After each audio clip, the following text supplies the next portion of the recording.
Belle bonsoir maman et matinique. L'adage du jour, anticase l'amour plus grand que château. Autrement dit, l'amour, c'est le sentiment le plus grand. Peu importe où il réside, c'est cela qui fait de nous des rois et des reines. Je suis Émeric Merlin et je vous souhaite la bienvenue sur le plateau de Voix Jeunesse, une émission créée et réalisée par le Conseil des jeunes citoyens de la Martinique. Nous sommes en compagnie de la ravissante Priscilla Charlebois. Priscilla, ça vous fait? Eh bien, moi là, mon catchy B.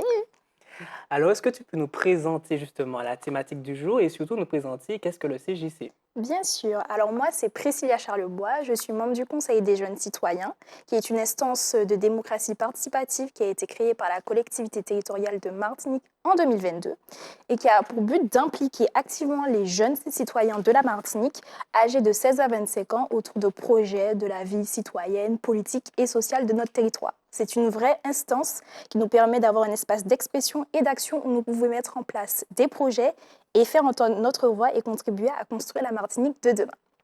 Pour cette troisième émission de Voix Jeunesse et à l'occasion des mois des fiertés, nous avons décidé de mettre à l'honneur la communauté LGBTQIA+, et d'aborder un sujet à la fois sensible et essentiel, le rapport des Martiniquais à la communauté LGBTQIA+.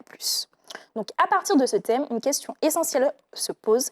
Est-ce que la Martinique est un espace sûr pour cette communauté? Autrement dit, est-ce que la Martinique est un territoire où cette communauté peut vivre librement, sans peur, sans discrimination et avec le respect dû à tout citoyen? Cette question est d'autant plus importante, notamment avec le poids de la religion, mais aussi des croyances de tout un chacun qui peuvent parfois freiner l'acceptation et l'inclusion.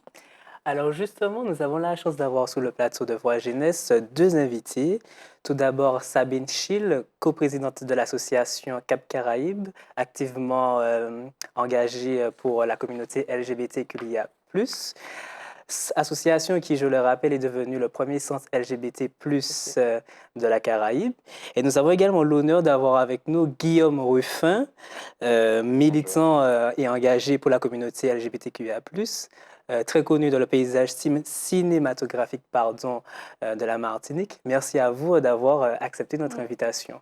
Alors, c'est d'autant plus important pour nous d'aborder cette thématique parce qu'elle s'inscrit parfaitement dans le cadre de Voix Jeunesse, c'est-à-dire donner la parole aux jeunes, donner la parole aux voix souvent invisibilisées et surtout mettre en avant, mettre en lumière les combats actuels.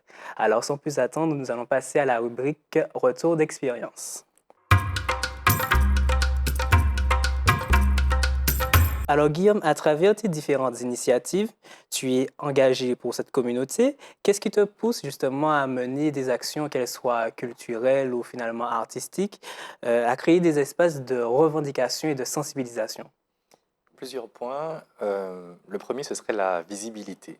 Mm. Je pense qu'il est important d'être visible parce que c'est l'inconnu qui fait peur. Et en étant visible, en voyant qui on est, toutes ces personnes qui nous craignent et qui finalement ont peur et qui ont cette peur de venir vers nous ou même de nous connaître, se rendent compte au fur et à mesure qu'on est exactement comme eux, on est normaux. Et puis il y a aussi cette volonté de créer un espace sécurisant, encore plus sécurisant, où on est entre nous, où on peut briller tel qu'on est et être visible de partout. Alors en fait, est-ce que tu es en train de dire que la communauté, elle n'est pas en sécurité? Elle est en sécurité, je pense qu'aujourd'hui en 2025, on pourrait parler d'une sécurité relative, mais elle n'est pas, Il c'est faut pas une aller encore plus loin. sécurité exactement qui est la même que pour une personne hétérosexuelle, cis, qui vit en Martinique. On a encore quelques pas à faire pour avoir exactement la même chose que les autres, une sécurité totale et pleine de tous les jours. D'accord. Et est-ce que pour toi, finalement, est-ce que la Martinique est sur la bonne voie justement pour créer des espaces pour cette communauté LGBT+? Je pense qu'il y a 10 ans, même 5 ans, je n'aurais pas pu faire le Ziggy Ball. Et je pense que cela prouve aussi que les choses avancent, les choses évoluent. Alors, est-ce Euh, que tu peux nous dire qu'est-ce que le Ziggy Ball? oui, le Ziggy Ball est un événement alors LGBT+. Et donc pour comprendre un peu, donc le voguing, c'est une culture qui a été créée dans les années 70-80. C'est une drag queen qui en a eu marre d'être toujours deuxième dans les concours de drague et qui a décidé de faire un concours de drague avec des Noirs et des Latinos à New York. Et au fur et à mesure, ce concours de drague a évolué et des catégories se sont ajoutées au fur et à mesure. Donc, des catégories de danse, des catégories de maquillage, des catégories de défilé. Et ça s'est transformé en la culture ballroom. Madonna, d'ailleurs, a fait un son qui est très connu qui s'appelle Vogue, qui a mis un petit peu en lumière cette culture. Et puis récemment, on a l'extraordinaire Beyoncé qui a fait son avant-dernier album Renaissance, principalement sur Mais cette pourquoi communauté. l'expression Ziggy Ball? Ziggy Ball, pour plusieurs raisons. La première, c'est parce que bien, le mot Ziggy est en Martinique un synonyme de Macoumé et qu'il fallait utiliser un mot, enfin, selon moi, qui parle à tout Martiniquais et le transformer en quelque chose de beau et de fier. Et donc, en rajoutant Ziggy à mon événement, même ceux qui ne savent pas qu'est-ce que c'est, ben, ont ce Le terme mot Ziggy fait tout de exactement suite qui référence. questionne. Et c'est aussi l'objectif du Ziggy Ball, questionner, qu'on en parle, en bien ou en mal, en Et tout cas, où on se se pose des déroule questions. cet événement? Les 2 dernières années, donc les 2 dernières années, cette année, l'année dernière, ça s'est passé aux Trois-Îlets. Alors, comme la thématique, en fait, si est-ce que la Martinique, c'est un espace safe Oui. pour la communauté, est-ce que tu penses qu'on pourrait décentraliser le Ziggy Ball dans d'autres communes de la Martinique? Est-ce que tu penses que les habitants de Macouba, par exemple, pourraient voir un jour le Ziggy Ball dans leur commune? Parce que j'ai surtout l'impression que, en fonction des différents territoires, la perception, elle est différente. Peut-être que dans le sud, on pourra mieux la percevoir plutôt que dans le nord. Est-ce que tu penses qu'il y Je a pense qu'on peut un le faire impact? partout. Je pense qu'on peut le faire partout. La réticence après, ce sont tout ce qui est tous les accords près de la préfecture, des mairies, mais ce serait peut-être pas, et j'ose l'espérer, des refus par rapport à cause LGBT, mais c'est peut-être par rapport à l'organisation. Je profite pour te demander, est-ce que Oui. finalement tu as reçu le soutien des politiques justement dans l'organisation de cet événement? Est-ce que d'une façon générale, euh, la communauté LGBT justement, est-ce que vous vous sentez en sécurité par rapport justement aux politiques publiques mises en place? Par rapport aux Iggy Ball, je n'ai pas cherché le soutien des politiques. Je n'ai recherché le soutien que de ma communauté. C'est un événement qui est privé en plus, donc je n'ai pas eu besoin d'aller vers eux. Je ne pense pas, enfin je ne sais pas, je ne sais pas si les politiques auraient accepté ou refusé.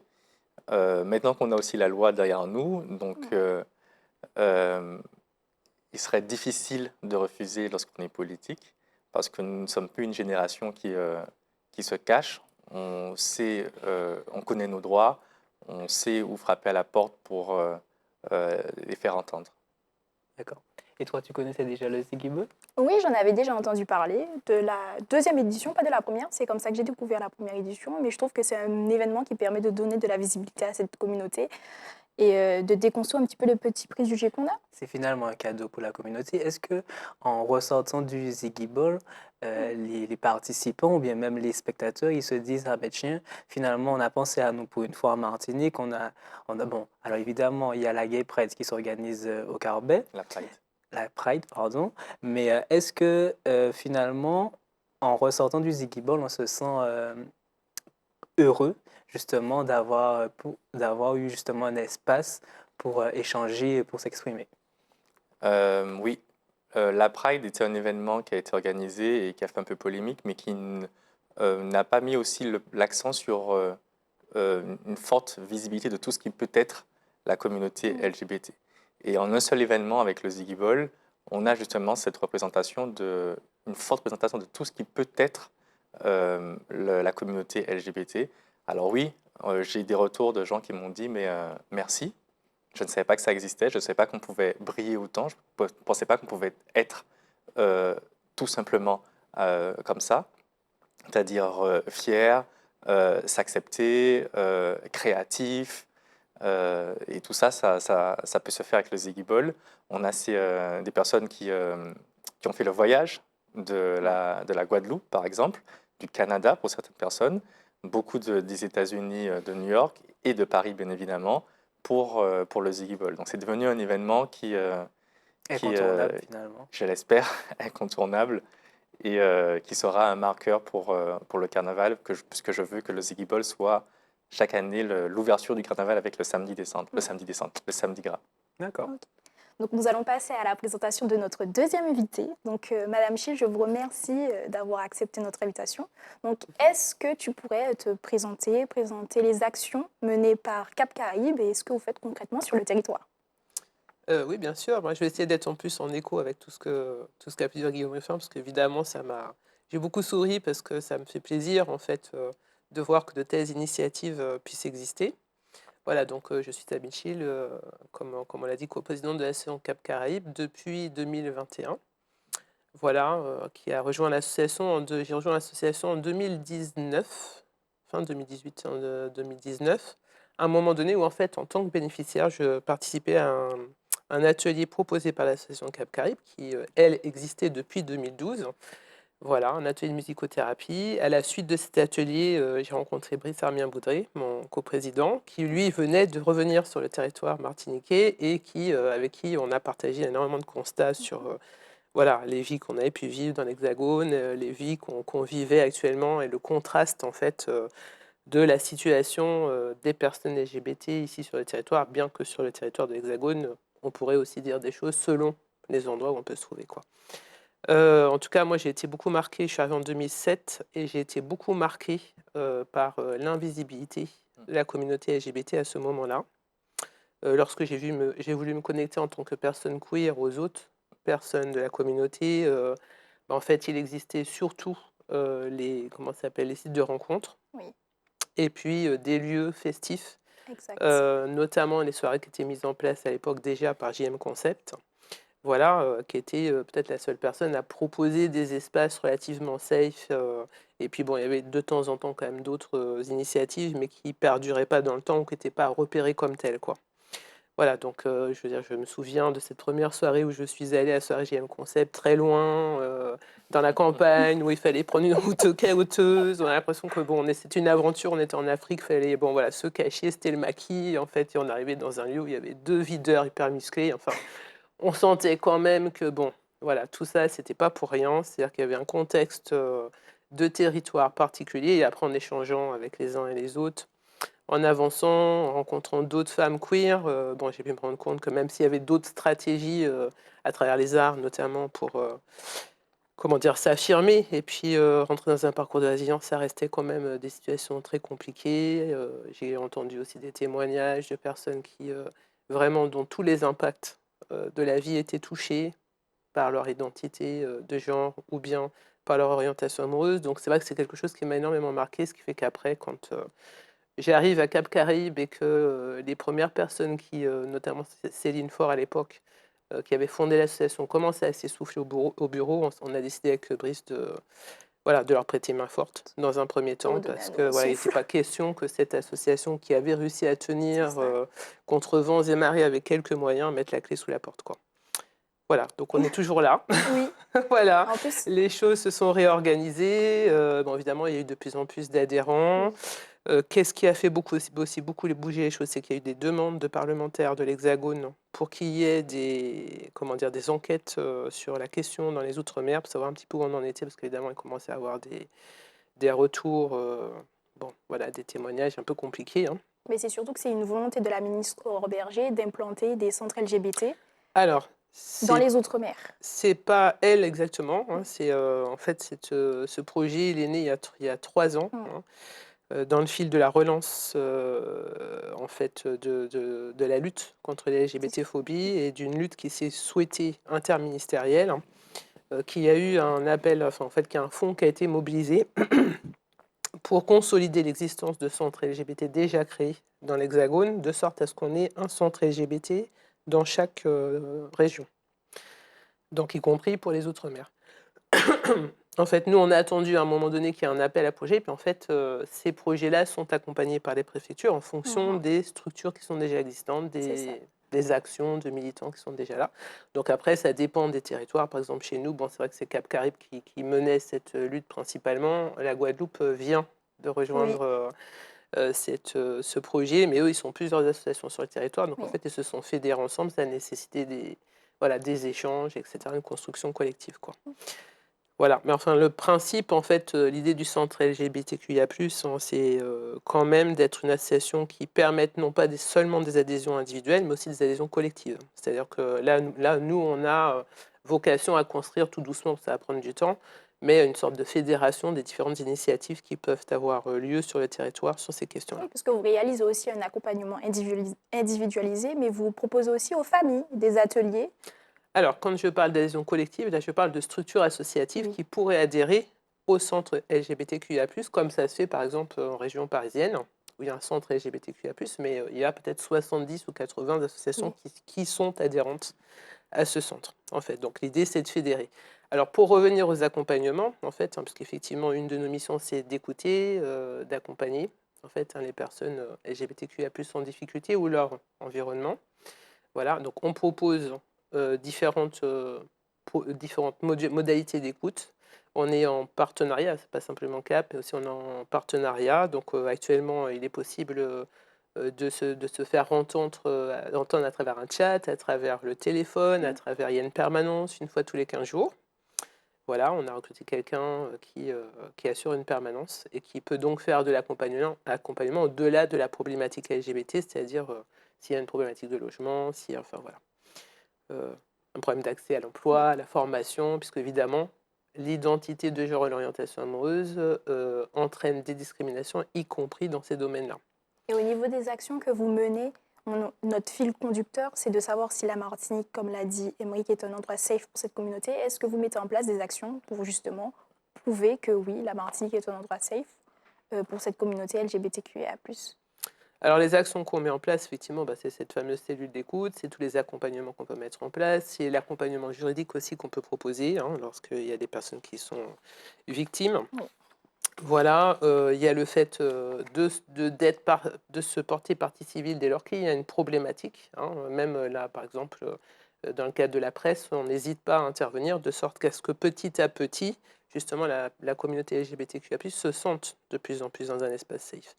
On a aussi des activités d'intervention en milieu scolaire à travers un agrément avec le rectorat. Donc, on sensibilise la jeunesse à partir de la classe de 4e. On intervient dans les classes. On a donc une salariée qui s'occupe de ça avec des volontaires de service civique.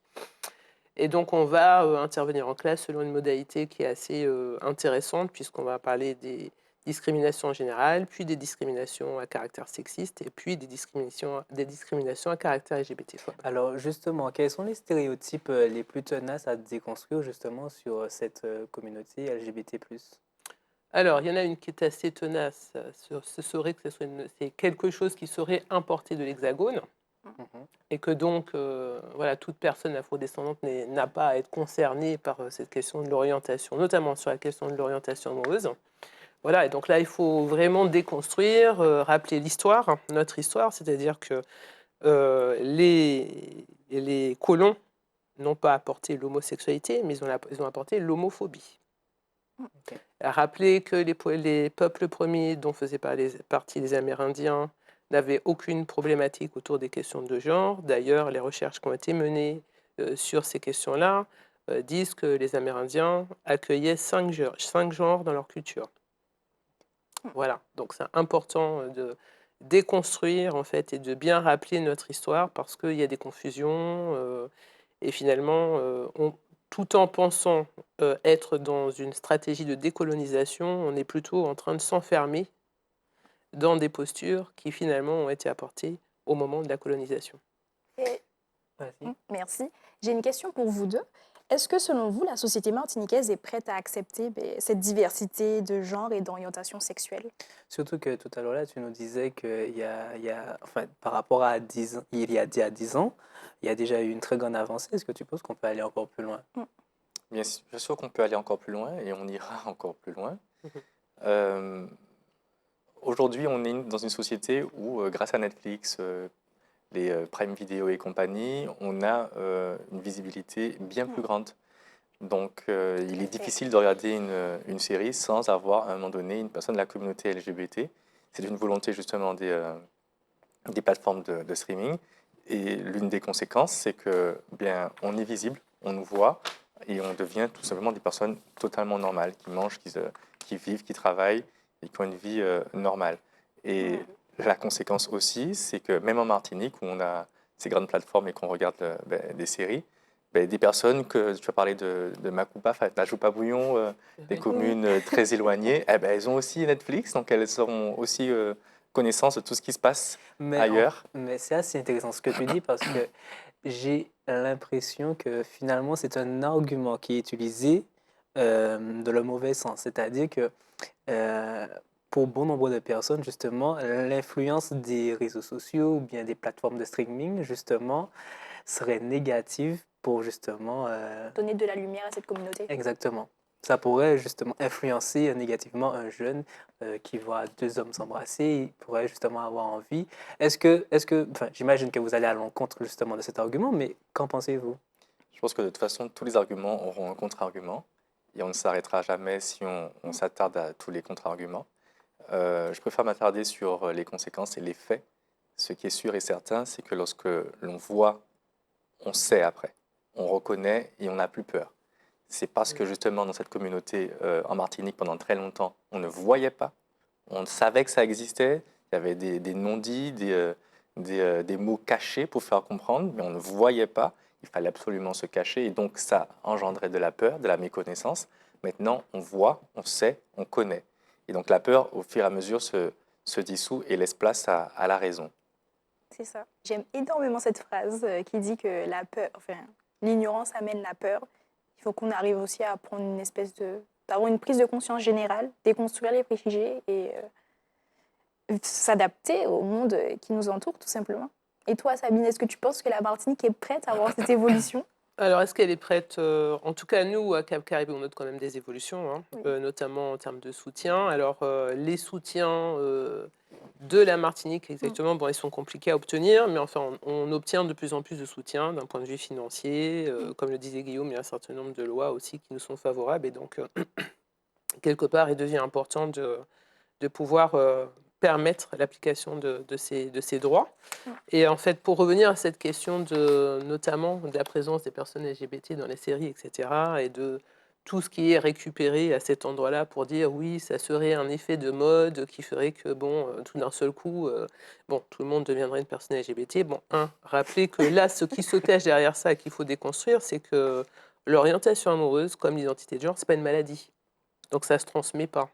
La mode, quand on parle de mode, pareil, l'orientation amoureuse, l'identité de genre, c'est pas tiens, demain matin, je choisis dans mon placard d'être une personne bisexuelle, et puis mercredi, tiens, si par lubie, je redevenais, je sais pas, lesbienne, ou enfin, non, voilà. On parle là de choses qui sont profondes d'un point de vue de l'identité, qui sont ressenties, et qui ne sont pas des sortes de caprices comme on peut le présenter parfois dans les Effectivement. médias. Ensuite, ce que j'aimerais dire, c'est que quand on dit la présence des personnes LGBT qui serait trop importante, etc., mettons-nous quelques décennies en arrière et rappelons-nous la période où les personnes d'origine afrodescendante n'étaient pas très représentées à la télé. Oui. Voilà, faisons un parallèle. Et rappelons-nous que militer pour des droits, c'est aussi considérer que les droits humains sont indivisibles. Exact.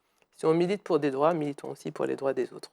Voilà. En tout cas, je vous remercie pour ces échanges qui ont été très riches. Donc, malheureusement, notre émission touche bientôt à sa fin. Mais avant de nous quitter, on va passer à la rubrique Tips et astuces. Donc, si vous êtes victime d'harcèlement en raison de votre orientation sexuelle et que vous ressentez le besoin d'être écouté et accompagné, ne restez pas seul et en parlez-en. Je note qu'il y a une petite erreur à Caraïbes.